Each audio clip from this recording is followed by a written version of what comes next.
Abra sua Bíblia, por favor, em primeiro livro de Reis, capítulo 16. Primeiro Reis, capítulo 16. Nós vamos ler a partir do versículo 15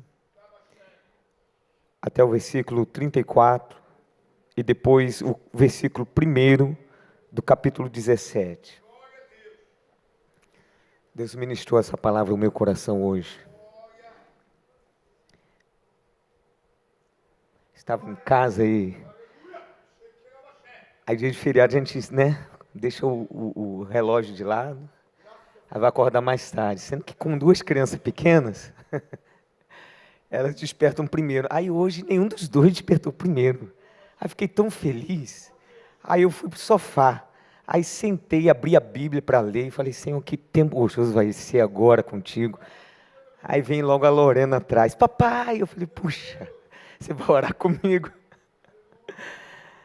Enfim, e desde 8 horas da manhã até 5 horas da tarde, eu tentando escapar para ter um tempo de leitura da Bíblia, até que 5 horas da tarde eu consegui, irmãos, glória a Deus, e Deus falou comigo, e vai falar com você.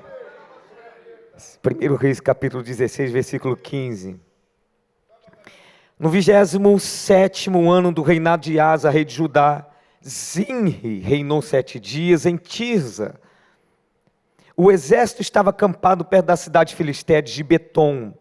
Quando os acampados souberam que Zinri havia conspirado contra o rei e o tinha assassinado no mesmo dia ali no acampamento, proclamaram Onri, o comandante do exército, rei sobre Israel. Enquanto eu estou lendo o texto, quero que você perceba esse movimento. Estamos falando do reinado do rei de Israel, do reinado de Israel. E o reinado de Israel é o reinado do norte. Lembrando que nesse momento existe o reinado do norte e o reinado do sul. Existe Israel e existe Judá. Estamos falando de Israel. O que nos chama a atenção é que nesse tempo que estamos lendo, eu só estou dessa pausa para você entender e ler junto comigo nessa visão. Olha como Israel foi se distanciando de Deus. Os próprios reis que eram colocados foram conspirações, pessoas que não tinham nada a ver com a descendência de outros reis, do primeiro rei Jeroboão, que até mesmo ele se desviou, mas nem tinha mais nada a ver. Agora entra um capitão do exército. Onde é a linhagem desse homem? Olha como estava. Eu só quero que você perceba como Israel foi se agravando. Ele foi se distanciando, e quanto mais se distanciava, pior ficava. Pronto, vamos continuar lendo. Versículo 17. Então Onri e todo o seu exército saíram de Gibeton e sitiaram Tirza. Quando Zinri viu que a cidade tinha sido tomada, entrou na cidadela do palácio real, incendiou o palácio em torno de si e morreu. Tudo por causa dos pecados que ele havia cometido, fazendo o que o Senhor reprova, e andando nos caminhos de Jeroboão e no pecado que ele tinha cometido e levado Israel a cometer. Os demais acontecimentos do reinado de Zinri e a rebelião que liderou estão escritos nos registros históricos dos reis de Israel. Então o povo de Israel dividiu-se em 2 facções. Metade apoiava Tibni, filho de Ginate, para fazê-lo rei, e a outra metade apoiava Onri. Mas os seguidores de Onri revelaram-se mais fortes do que os de Tibni, filho de Ginate, e aconteceu que Tibni morreu e Onri tornou-se rei. No 31º ano do reinado de Asa, do reino do sul, rei de Judá, Onri tornou-se rei de Israel, e reinou 12 anos, 6 deles em Tirza. Por 70 quilos de prata, ele comprou de Semer a colina de Samaria, onde construiu uma cidade a qual chamou Samaria, por causa de Semer, o nome do antigo proprietário da colina. Samaria tornou-se a capital do reino do norte. Onri, porém, fez o que o Senhor reprova e pecou mais do que todos os que reinaram antes dele. Andou nos caminhos de Jeroboão, filho de Nebate, e no pecado que ele tinha levado Israel a cometer, e assim com seus ídolos inúteis, provocou a ira do Senhor, o Deus de Israel. Os demais acontecimentos do reinado de Onri, seus atos e suas realizações, Tudo está escrito nos registros históricos dos reis de Israel. Omri descansou com seus antepassados e foi sepultado em Samaria, e seu filho Acabe foi o seu sucessor. Versículo 29. No 38º ano do reinado de Asa, rei de Judá, Acabe, filho de Omri, tornou-se rei de Israel e reinou 22 anos sobre Israel em Samaria. Acabe, filho de Omri, fez o que o Senhor reprova, mais do que qualquer outro antes dele. Diga misericórdia. Ele não apenas achou que não tinha importância cometer os pecados de Jeroboão, filho de Nebate, mas também se casou com Jezabel, filho de Etibaal, rei dos Sidônios, e passou a prestar culto a Baal e a adorá-lo. Diga misericórdia. No templo de Baal, que ele mesmo tinha construído em Samaria, Acabe ergueu um altar para Baal, fez também um poste sagrado. Ele provocou a ira do Senhor, o Deus de Israel, mais do que todos os reis de Israel antes dele. Diga misericórdia. Durante o seu reinado, Hiel de Betel reconstruiu Jerusalém, Jericó, lançou os alicerces à custa da vida do seu filho mais velho. Abirão instalou as suas portas à custa da vida do seu filho mais novo, Segube, de acordo com a palavra que o Senhor tinha falado por meio de Josué, filho de Num. E apenas mais um versículo. Ora, Elias de Tisbe, em Gileade, disse a Acabe: juro pelo nome do Senhor, o Deus de Israel, a quem sirvo, que não cairá orvalho, nem chuva, nos anos seguintes, exceto mediante a minha palavra. E que a tua palavra prevaleça nessa noite, Senhor. E que essa história de uma nação que estava vivendo agora uma decadência espiritual, mas era uma nação que tinha ainda importância para ti, e Elias é prova disso. Essa história tem muito a ver conosco, Deus, essa noite. Essa história nos ensina muito, Senhor. Então que o teu Espírito Santo venha conduzir-nos nesta hora, para que esta história entre no nosso ser, no nosso coração, e faça-nos ver se, Senhor Deus, não estamos andando em caminhos como o de Acabe, e que, Senhor Deus, tu fale com poder, como falaste através de Elias, em nome de Jesus, amém. Tome seu assento.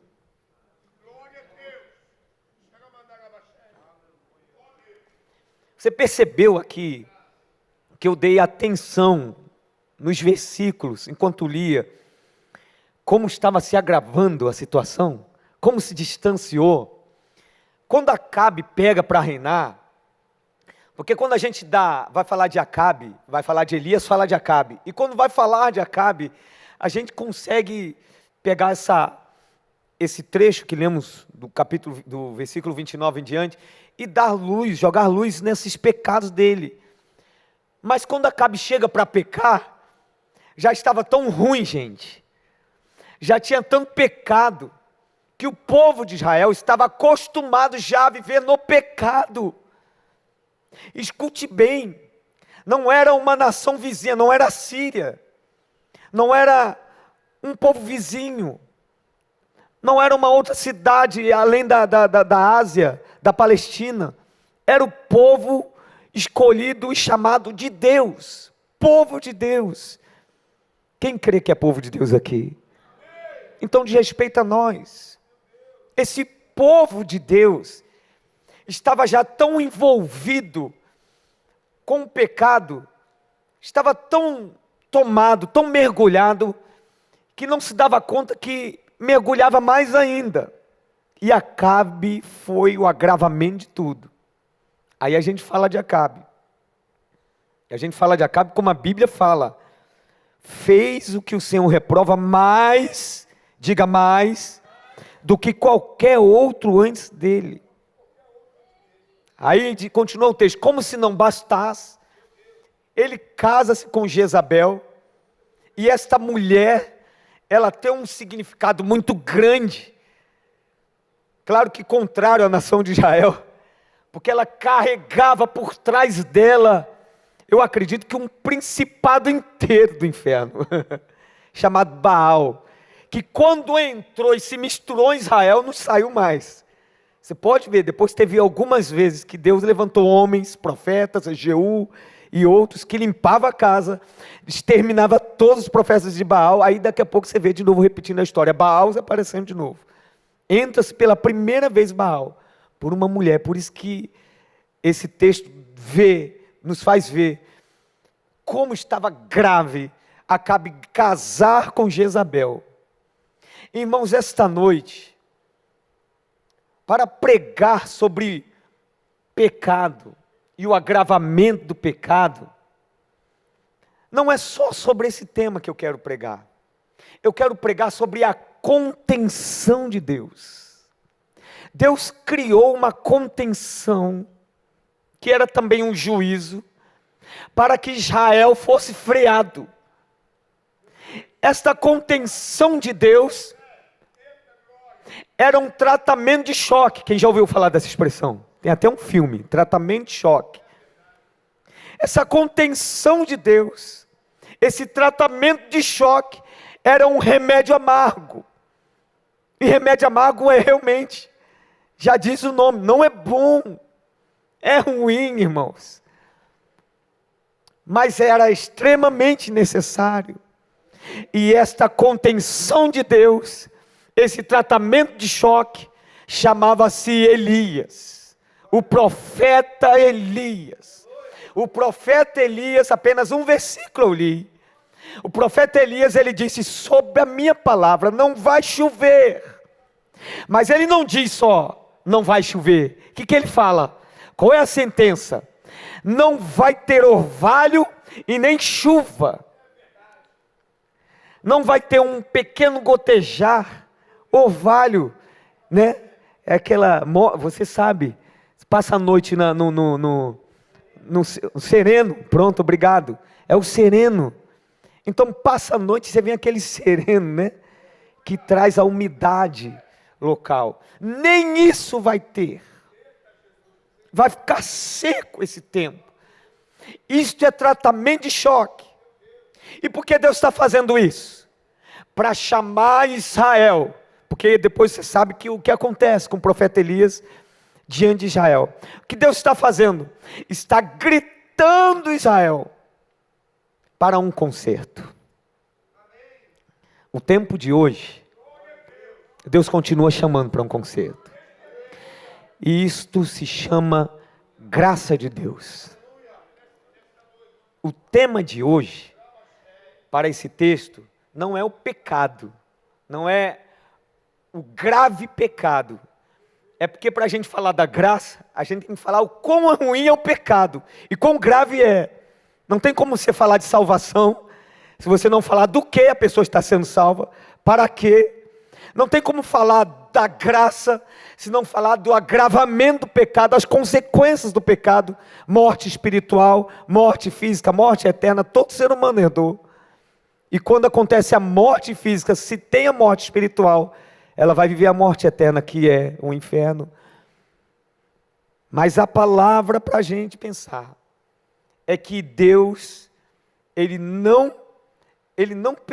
sossega quando nos vê mergulhados no pecado. Deus chora, Deus desagrada, vem a ira dele, mas a ira dele vem acompanhada da graça dele. Eu quero nesta noite falar sobre isso. A ira de Deus, o juízo de Deus, por trás disso tem a graça dele. Quando ele escreve as 7 igrejas da Ásia, quando ele trata de uma delas, Laodiceia, tu és pobre, cega, nu, uma expressão forte, miserável, lembra? Está lá na versão. Mas se Deus chama a atenção desta forma, e depois fala assim, compra de mim, ouro refinado no fogo, colírio para os olhos, vestes brancas. O que Deus está falando? Eu estou te dando graça. Eu denuncio quão ruim você está. mas eu denuncio quão ruim você está, para te chamar a um conserto, e esse conserto, a porta é a graça. Hoje Deus está chamando a gente para rever, para se perceber, para ver se não tem um processo. Do texto que lemos, foi extenso o texto. O texto começou a falar de Zinri, depois de Omri, e essas tramas todas tão abominável, até chegar em Acabe. Tanta tragédia já tinha acontecido. Quem sabe na vida de alguém está nesta trajetória, tragédias acontecendo pontualmente. Talvez ainda não seja tudo, seja pontual, mas eu quero denunciar nesta noite que isso é um caminho de morte, isso é um caminho de pecado, e vai chegar um agravamento muito sério sobre a sua vida. E eu denuncio isso só para dizer para você que hoje, nesta noite, há um conserto. Esta noite, eu me lembro, irmãos, alguns anos atrás, em algumas igrejas, congregações, falava-se nisso. Eu não sei quem lembra, havia um temor, né? Hoje é noite de concerto. Eu me lembro disso. Quem lembra? Um silêncio que havia. Um silêncio. Havia um peso. Quando levantava assim, hoje esta noite é de concerto. Pois eu não vou fazer de forma muito mística, mas eu quero dizer, afirmar dentro da palavra de Deus, e a autoridade é dela. Hoje é noite de concerto. E a porta do conserto é a graça de Deus. Hoje Deus quer te dar uma nova oportunidade de recomeçar. E vai recomeçar com tratamento amargo. Quem sabe Deus vai parar chuvas, orvalhos. Deus vai fazer parar coisas, fontes que tenha te abençoado hoje. E esses sinais de parar, de esgotamento, de bênçãos, é porque Deus está te chamando para um conserto. A graça de Deus está presente. Você não está perdido, você está vivo, você vai estar aqui, e o amor de Deus está te presente, chamando, vem aqui. Secou para você, filho pródigo? Pois bem, levante-se, cai em si mesmo. E ele caiu. Caiu e voltou, com as forças que tinha. Você pensa como é que é uma pessoa faminta, porque o texto diz que ele estava com fome. Como uma pessoa faminta caminha? Já caminhou faminto? Você caminha mais lento. Aí você vai gastando energia, vai ficando mais fraco. E a distância, o texto diz que era uma terra distante que ele tinha optado. Mas ele veio e veio e veio, talvez quase rastejando. E quando o pai o avistou de longe, o pai correu, encurtou o caminho, facilitou. O pai não foi atrás dele enquanto ele estava na abastança, no pecado. Mas dentro da mente dele, no coração dele, havia sinais, havia lembranças da casa de Deus, da abastança, da casa do pai. Dentro dele, lembranças de como era o relacionamento do pai com os filhos, com os empregados. Havia bonança. A casa do meu pai tem muita coisa boa, tem abundância de alimento. E aquela memória do filho acionou, ele lembrou disso, ele lembrou da abundância de Deus. Irmãos, você precisa lembrar de quantas coisas boas, agradáveis que Deus já trouxe à sua vida. Abundância de experiências com Deus. Como é bom a gente, né? Vai guardando no coração experiências. Como é bom, irmãos. Coisas grandiosas, coisas pequenas. Deus vai... Eu me lembrei, ontem estava lembrando disso, lá na aula, de uma experiência bem recente. Coisa boba, pequena, mas eu sei que foi o Senhor. Estava no almoço de domingo, sentado. Acabei de almoçar com a família, na casa da minha cunhada. E aí eu lembrei... Tive vontade de comer uma torta, um doce. Eu falei, doce, tão bom comer doce, né? Depois de uma refeição é bom, eu gosto. Aí lembrei de doce. Aí eu pensei assim, que doce comer? Aí veio na minha mente uma torta. Aí veio o sabor, limão, torta de limão. Aí eu falei, vou guardar essa lembrança. Já estou saboreando, vou guardar o sabor para amanhã. Ir lá na tia Solange e pegar uma fatia. Irmãos, eu fiquei assim, com muita vontade. Aí eu saí e fui para casa. Quando cheguei em casa, o vizinho de baixo, seu Josimar, seu Weber, vem cá. Ontem foi meu aniversário e eu guardei uma torta de limão para você. Você pode aplaudir o Senhor por isso? Coisa de Deus, para a gente nunca mais esquecer. Essas experiências vai somando dentro do seu coração, vai guardando, e tantas outras. Eu me lembro quando eu fui casar e eu contei isso, irmãos, lá na igreja, lá falando para a família. Me lembrei, o Senhor me fez lembrar que faltava 2 semanas para eu casar e eu não tinha geladeira, pense nisso. E aí eu vinha todo dia para oração aqui junto com o pastor Maurício. A gente ora, mas naquele tempo tinha que ir todo dia, 7 horas da manhã, orando. E eu orava todo dia e a pauta da oração era única. Claro que a gente intercedia pelos irmãos, mas a minha, Senhor, eu preciso de uma geladeira, eu quero uma geladeira. E aí eu me lembro daquela semana, angustiado. Faltava só 2 semanas e eu não tinha dinheiro. Aí o irmão Antônio Luiz, quem lembra aqui do irmão Antônio Luiz? Levantou da oração e falou assim: eu senti de Deus te dar um presente. Aí eu fiquei feliz, né? Aí bobo, falei, puxa, e agora? O que eu falo, né? A gente fica, você não pode nem ser muito modesto, mas tem que ser direto. Aí ele falou assim: eu quero te presentear com o meu carro para carona, para levar coisa. Eu falei, puxa, não é bem isso. Pensando comigo, Senhor, cadê a geladeira? Era a geladeira.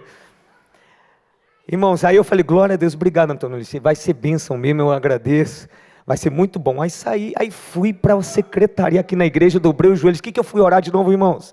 Pela geladeira. Eu falei, Senhor, ele bateu na trave, fala de novo com ele, quem sabe é ele, não sei.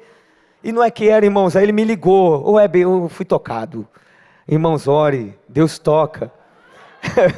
Aí ele tocou e falou assim, palavra dele, eu nunca esqueço, 2003, eu quero te dar um presente de valor considerável. Eu quero te dar uma coisa que você não tem ainda. Pode ser que tu tenha, mas eu quero te dar algo assim, tipo um fogão, uma geladeira. Eu falei, geladeira. Pode aplaudir o Senhor. Coisa que a gente lembra. Ganhei a geladeira de manhã. Aí à tarde aqui na igreja, um irmão nosso chamou assim, vamos dar uma volta. Me levou para a Praça das Nações, entra aqui na Casa Bahia, entrou. O irmão tem algumas características que vai assim, ele vai andando, a gente nunca sabe para onde vai. Ele vem, me segue, vai por aqui, aí entra, vamos da Casa Bahia. Chegando lá, ele falou, escolhe um presente para você. Aí ele falou o presente, qual era? Uma geladeira. Ganhei 2 geladeiras num dia só, irmãos. É claro que eu ainda não tinha máquina de lavar, eu negociei, então, irmão, meu irmão precisa, então, uma máquina de lavar, o senhor se importa? Claro que não, a máquina de lavar e uma geladeira 2 semanas para casar, você pode aplaudir o Senhor? Tem alguém aqui noivo, esperando alguma coisa assim? Vamos fazer uma oração. Deus é bom ou não é, irmãos? É bom a gente lembrar das bondades de Deus e guardar aqui no coração, porque na hora que o diabo vir te acusar, dizer que você não vai conseguir voltar para a casa do Pai, traz à memória a abundância da casa do Pai, traz à memória experiências que Deus já fez na sua vida, lembre-se disso e levanta com a força dessa memória. O que tinha de força lá no filho pródigo, não era comigo, porque ele não tinha, era a memória dele. A casa do Pai fez ele levantar, a casa do Pai fez ele andar, a casa do Pai fez ele talvez rastejar, e ele chegou lá. Hoje a porta da graça está aberta para você. Deus está falando contigo, esta noite Deus preparou para você. Que acha que não pode mais, você talvez está pensando assim, pastor, eu estou tão sujo, que até vim para a igreja, eu estou acanhado, não me consigo ver puro dentro da igreja. É você que Deus está falando, Deus está te caçando.